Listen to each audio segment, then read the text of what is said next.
Howdy folks, welcome to the Hillbilly Kitchen. Y'all come on in, drag up a chair, and let's set a spell.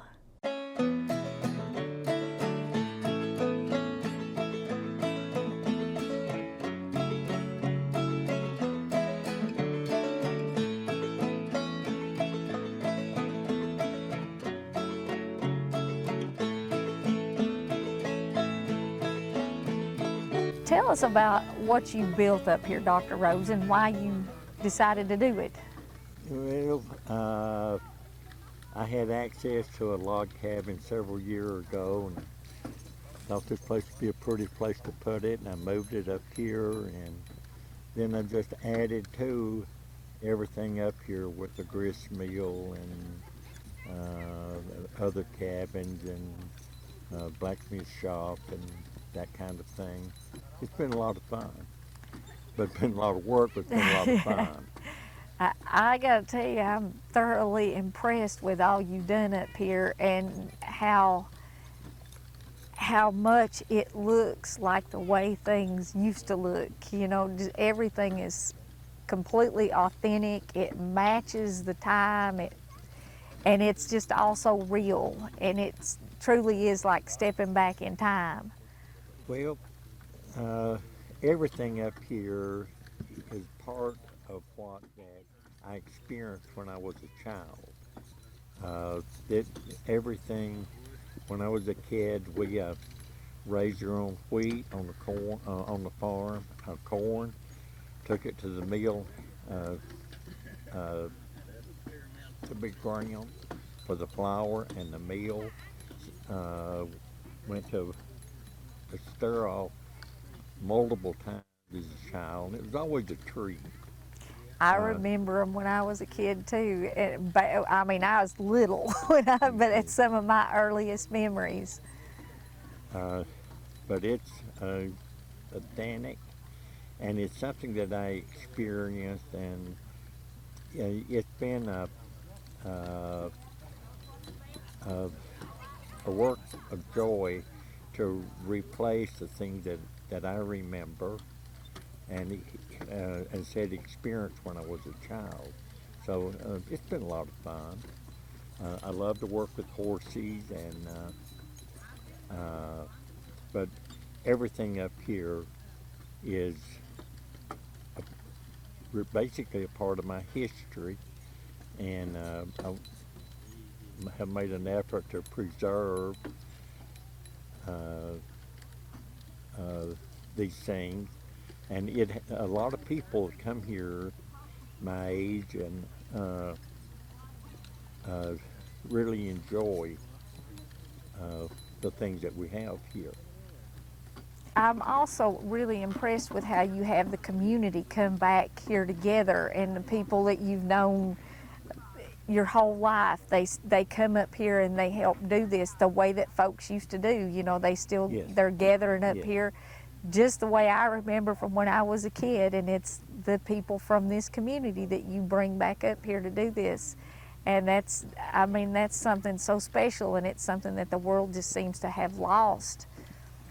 And this is not, this is not a commercially produced festival or anything. It is the community coming up here and doing this, and that's what makes this so impressive and special, and something that you just can't really experience anywhere else. Well, yeah, I agree with that. The community is invited. There's everything. Everything's free. There's no charge on anything. As it was when I was a kid. We didn't pay to go to a stir-off when I was a kid. You went to it and worked.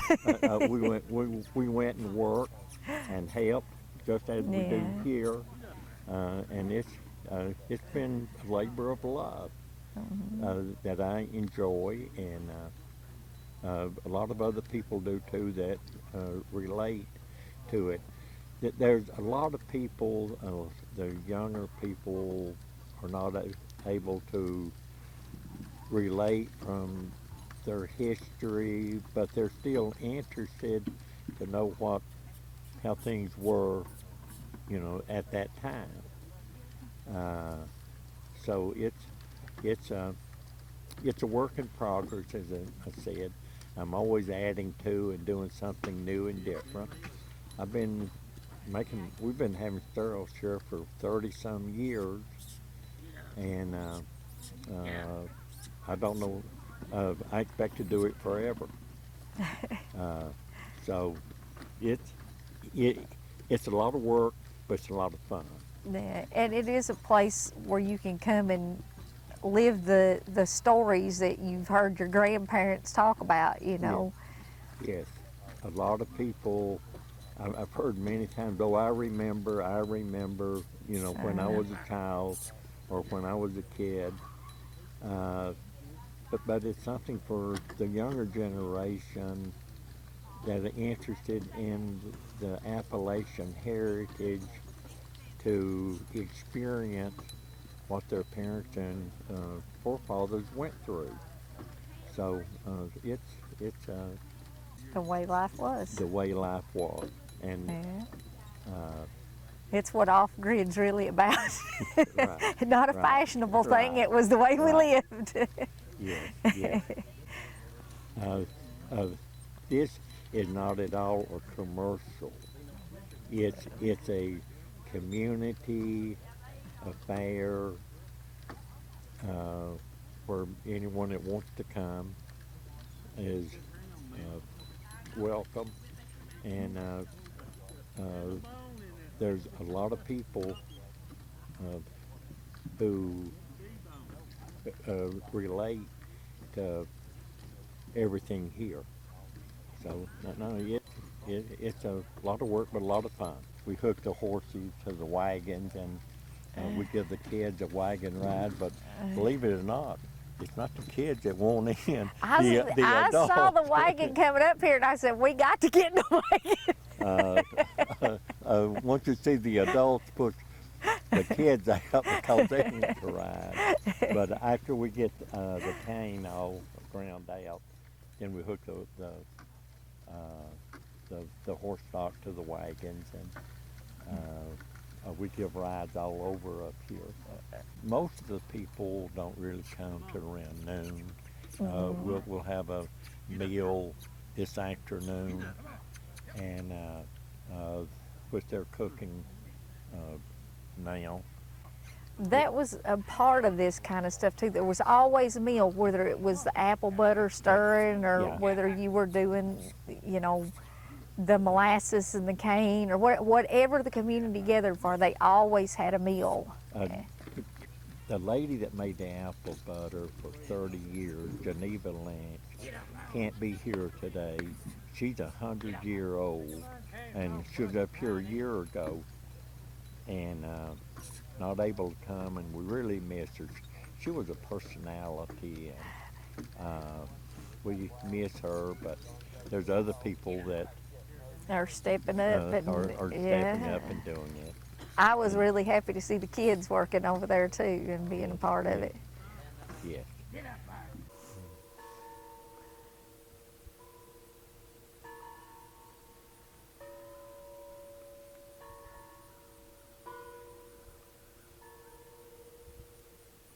So you tell us about the church now. Okay, I moved this church here from part of Hancock County next to Virginia, off of a lady who was a nurse in the hospital.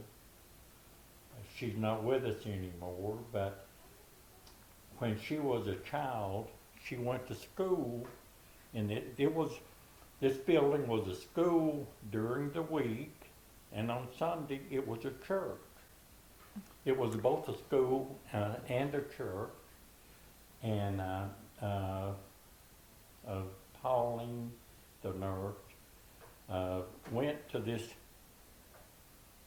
where she went to school. That was many years ago. A lot of communities, it was the church and the school. They didn't have, you know, a community building. Two of them was just more than they could afford. It wouldn't support it. And it worked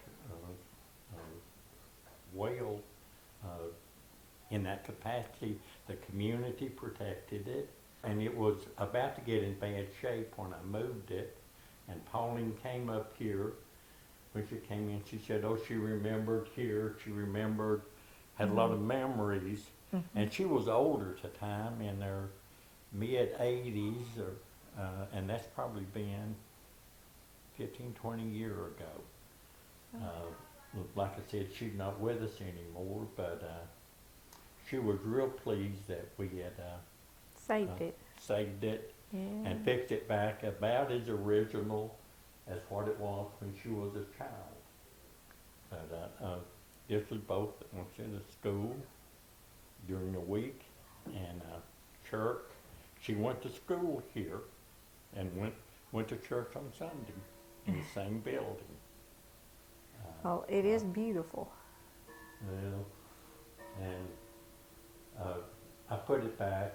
I reconstructed it as much as original, and with a staple on top, and there's a bell up there, church bell, that was also used for school as a school bell.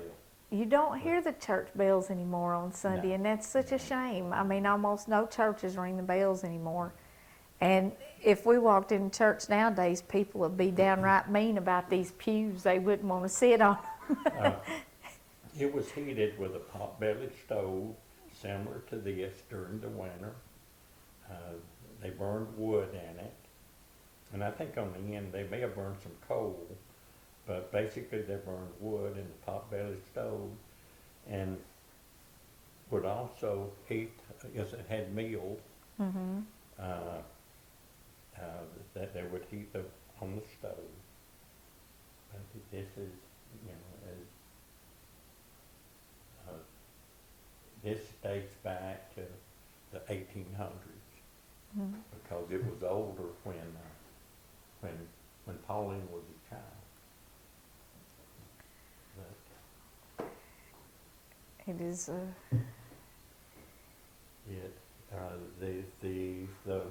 The look in here are just like it was when she was a child. And Well, the logs look hewn. They don't look milled. no, the logs were hewn. This is original. I said this goes back to the 1800s.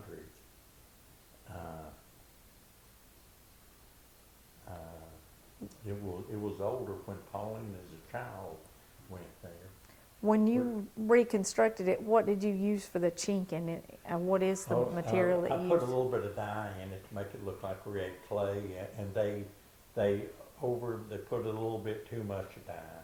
And it should be red clay. Okay. Now, in the log houses, especially the two-story log houses, when the weather is hot, like it is now, or like it has been this summer, what they would do in the upper floors, they'll knock the chinking out, let the air pass through, And then put it back in the winter. and then put it back in the winter. That makes sense. As it was just with red clay, red clay mud. And they put some kind of fiber plants in it to help it hold. But they would knock the chinking out to get air movement. I never heard that weather. before, but that makes sense. Yeah. They would. And not all of it, but on one side and the other, so they could get some air passing through. Get a little breeze. Now, a lot of the log houses at the time had what's called a dog trot.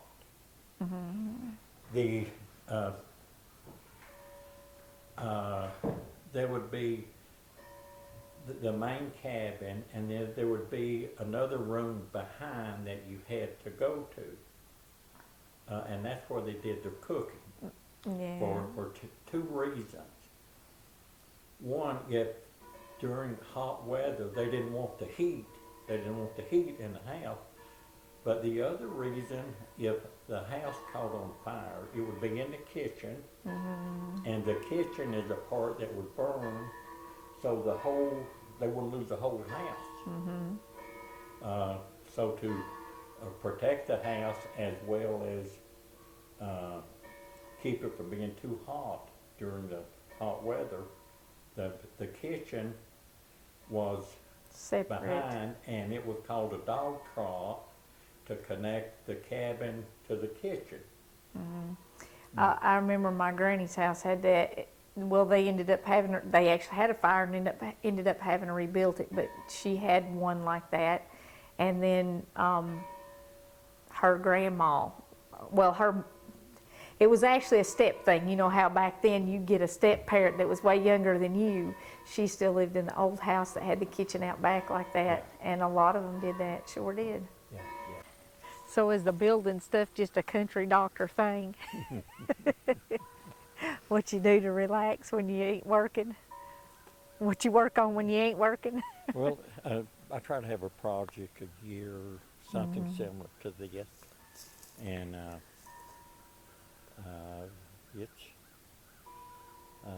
come up with some pretty weird ideals sometimes, like this place. but it was